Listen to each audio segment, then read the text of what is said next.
Halo adik-adik semuanya, bertemu dengan saya, Buter Mikael dalam pembelajaran agama Katolik. Topik kita adalah perempuan dan laki-laki sederajat.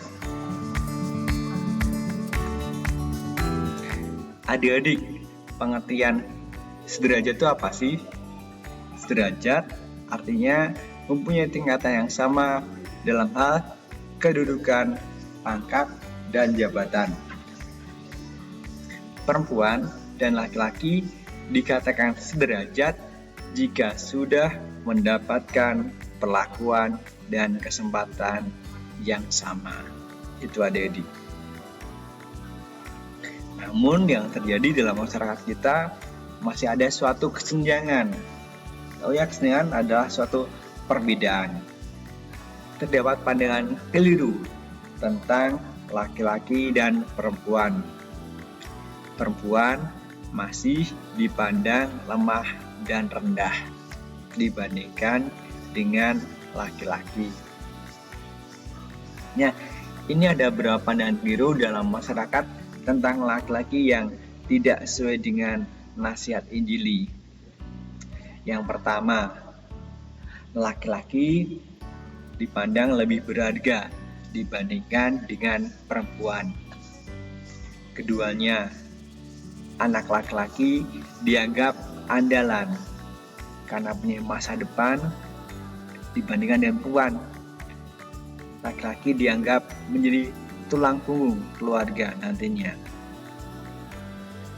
Ketiganya, laki-laki dianggap menjadi pribadi yang kuat dan menguasai banyak hal. Kemudian, laki-laki adalah kebanggaan keluarga. Hal yang keliru yang kelimanya adalah orang tua kecewa saat mempunyai anak perempuan. Keenamnya, anak laki-laki mendapat kesempatan pendidikan lebih tinggi dibandingkan dengan perempuan. Nah, adik-adik, hal di atas adalah budaya patriarki, di mana laki-laki dipandang lebih tinggi kedudukannya dibandingkan dengan perempuan. Nah, sekarang kita akan melihat bagaimana pandangan keliru tentang perempuan. Tadi kan laki-laki, sekarang kalau perempuan yang tidak sesuai dengan nasihat Injili. Yang pertama, anak perempuan dipandang sebagai pribadi yang lemah dan dianggap tidak bisa menjadi pemimpin dalam keluarga.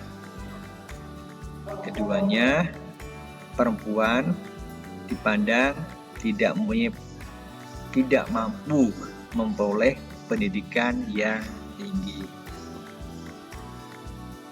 Nah, adik-adik semuanya, kita yang sudah mengetahui hal tersebut patut kita mengubah pandangan tadi. Sebab perempuan dan laki-laki adalah sederajat. Hal ini seperti yang ajaran Tuhan Yesus, bahwa semua manusia adalah sama dan sederajat di mata Tuhan. Nah, adik-adik, sekarang kita akan melihat bagaimana pandangan orang Yahudi. Orang Yahudi pada zaman Yesus waktu itu. Yang pertama, perempuan menjadi nomor 2 dibandingkan laki-laki.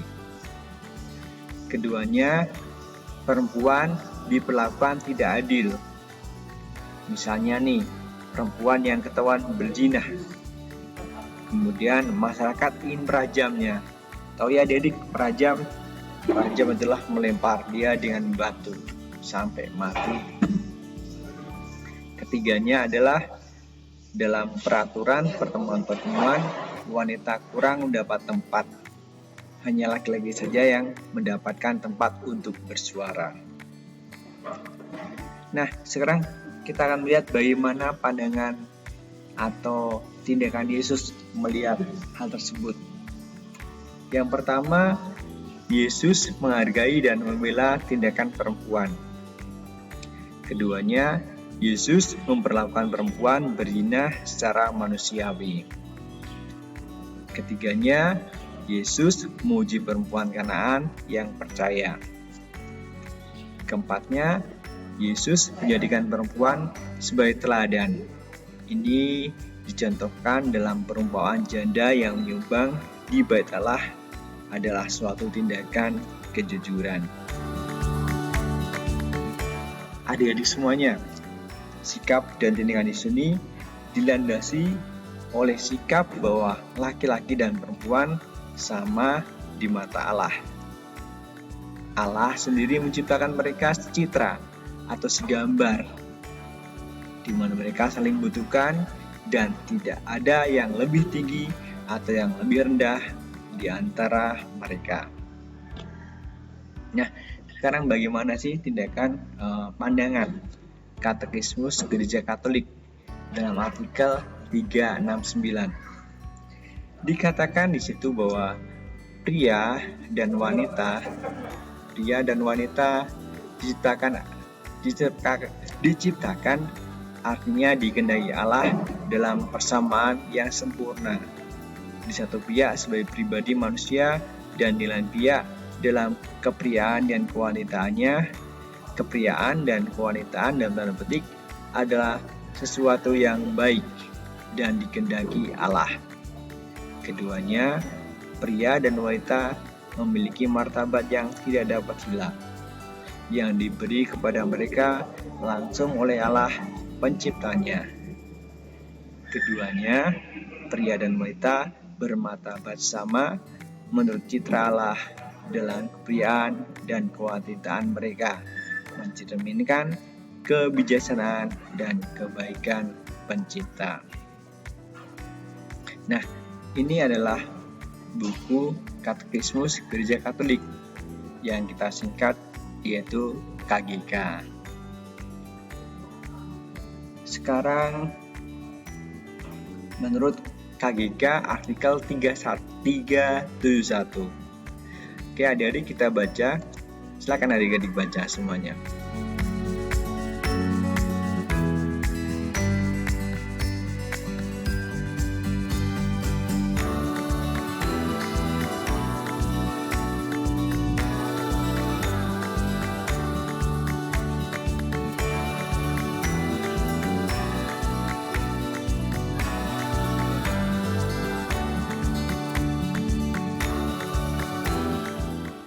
Oke. Nah, sekarang kita akan melihat bagaimana Katekismus Gereja Katolik artikel 372. Dikatakan pria dan wanita diciptakan satu untuk yang lain, bukan seakan-akan Allah buat mereka sebagai manusia setengah-setengah dan tidak lengkap, melainkan Ia menciptakan mereka untuk satu persekutuan pribadi sehingga kedua orang itu dapat menjadi penolong satu untuk yang lain, karena di satu pihak mereka itu sama sebagai pribadi, tulang dari tulangku, sedangkan di lain pihak mereka saling melengkapi dalam kepriaan dan kewanitaannya. Dalam perkawinan, Allah mempersatukan mereka sedemikian erat sehingga mereka menjadi satu daging. Itu terdapat dalam kitab Kejadian bab 2 ayat 24 dan dapat meneruskan kehidupan manusia. Beranak cuculah dan bertambah banyaklah, penuhilah bumi. Itu dari kitab Kejadian bab 1 ayat 28. Dengan meneruskan kehidupan kepada anak-anaknya, pria dan wanita sebagai suami istri dan orang tua bekerjasama dengan karya penciptaan atas cara yang sangat khusus. Nah, adik-adik, sebagai rangkuman atas pembelajaran kita hari ini, yang pertama adalah Allah menciptakan manusia, laki-laki dan perempuan, dengan tujuan agar di antara keduanya terjalin kerjasama untuk saling menyempurnakan dan saling melengkapi. Sikap kerjasama dibutuhkan agar keduanya dapat melaksanakan rencana Allah dan membangun dunia. Keduanya, Allah tidak menghendaki laki-laki dan atau perempuan berjalan masing-masing, karena hal itu tidak baik di mata Tuhan. Perempuan diciptakan dari tulang rusuk laki-laki. Hal ini menyatakan bahwa perempuan dan laki-laki berasal dari sumber yang sama, sehingga keduanya sederajat. Ketiganya, laki-laki dan perempuan memiliki rasanya masing-masing. Selain perbedaan jasmani, terdapat pula perbedaan kemampuan, pembawaan, dan sifat-sifat. Perbedaan itu tidak menyebabkan laki-laki dan perempuan saling bertolak belakang, tapi justru saling mengisi dan melengkapi. Itu adik-adik pembelajaran kita hari ini. Tuhan Yesus memberkati dan Bunda Maria melindungi. Salam sehat dan